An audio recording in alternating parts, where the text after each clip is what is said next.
Assalamualaikum warahmatullahi wabarakatuh. Perkenalkan, nama saya Rifdi Zarisma, NIM 120-220-217. Kali ini saya akan membahas tentang kawasan konservasi keanekaragaman hayati Raja Ampat. Pembangunan berkelanjutan. Sesuai dengan UU Nomor 32 Tahun 2009 tentang Perlindungan dan Pengelolaan Lingkungan Hidup, pembangunan berkelanjutan yaitu upaya sadar dan terencana yang memadukan aspek lingkungan hidup, sosial dan ekonomi ke dalam strategi pembangunan untuk menjamin keutuhan lingkungan hidup serta keselamatan, kemampuan, kesejahteraan, dan mutu hidup generasi masa kini dan generasi masa depan. Ciri-ciri pembangunan berkelanjutan yaitu ada 4. Yang pertama adalah menjamin pemerataan, yang kedua menghargai keanekaragaman hayati, yang ketiga menggunakan pendekatan integratif, dan yang terakhir yaitu menggunakan pandangan jangka panjang. Berikutnya yaitu ada 3 pilar pembangunan berkelanjutan yang terdiri dari ekologi, ekonomi, dan masyarakat. Untuk ekologi yaitu ekosistem yang terjaga serta berfungsi dengan baik untuk dijadikan landasan ekologis yang membentuk dasar dari segalanya. Ekonomi yaitu kegiatan ekonomi yang didorong untuk pertumbuhan jangka panjang tanpa dampak negatif pada aspek lingkungan. Dan yang terakhir yaitu masyarakat, tanggung jawab secara bersama dari berbagai komponen masyarakat untuk terus menjaga lingkungan dalam rangka memenuhi kebutuhan sumber daya di masa depan. Biodiversitas.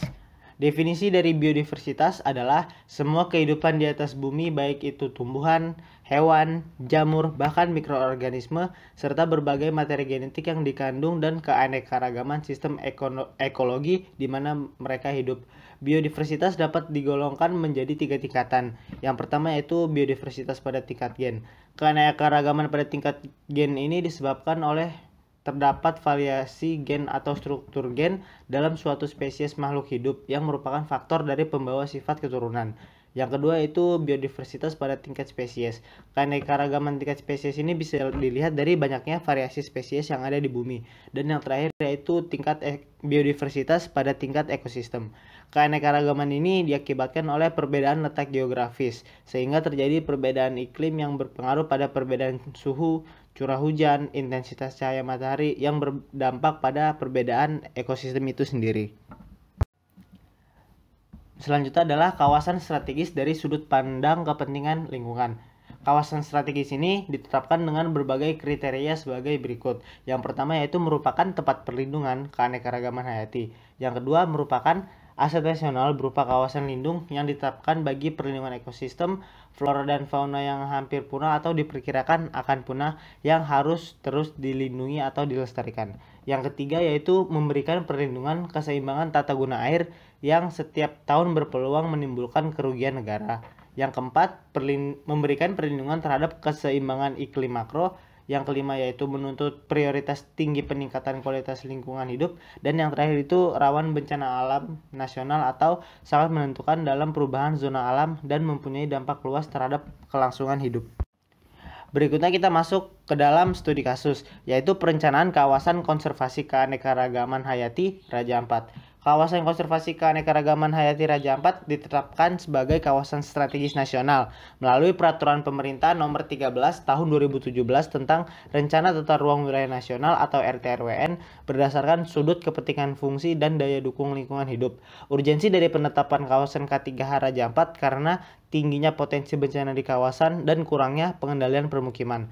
Kawasan K3H Raja Ampat ini juga dimasukkan ke dalam Rencana Pembangunan Jangka Menengah Nasional atau RPJMN melalui Perpres nomor 18 tahun 2020.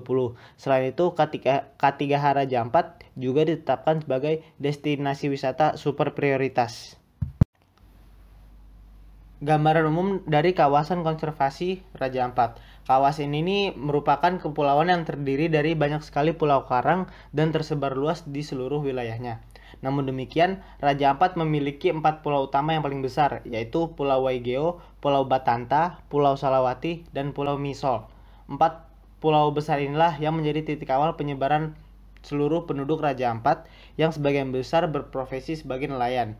Wilayah perairan adalah daya tarik utama Raja Ampat, mengingat perairan Raja Ampat adalah salah satu dari 10 perairan terbaik di seluruh dunia. Hal ini didasarkan pada berbagai penelitian tentang kekayaan flora fauna dan kelestarian alam laut yang dimiliki Raja Ampat. Kepulauan ini berada di bagian paling barat Pulau Induk, Papua, yang membentang di area seluas kurang lebih sekitar 46.108 km persegi.